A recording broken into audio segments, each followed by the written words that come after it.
שלום, אני ליאנה. ואני אסף. הרבה אנשים שואלים אותי, ליאנה, איך זה שאת כל כך חכמה ויודעת הכל?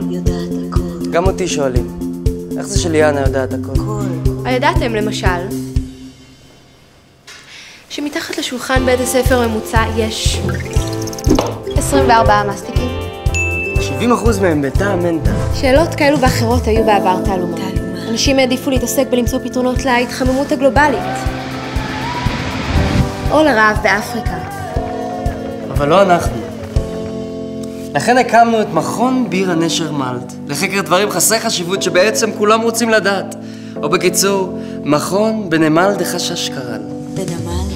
כאן בעזרת הרבה מדענים יפנים מהאוניברסיטאות הטובות בעולם, טלסקופים, מיקרוסקופים, תוכנות יקרות שהורדנו בחינם, מצפנים, מבחנות, וכמובן המון ביר הנשר מלט. אנחנו מבררים את השאלות הלא חשובות באמת. ועכשיו, גם אתם יכולים להצטרף למכון שלנו ולהציע שאלות למחקרים.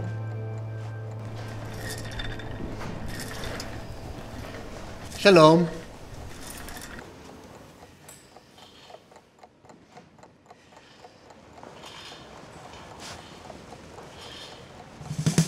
אז ייכנסו לאתר המיוחד שלנו, biraneshar.com. ומי שייתן לנו שאלת מחקר חסרת חשיבות שכולם רוצים לדעת, יזכה ברחפן עם מצלמת HD. לחיים!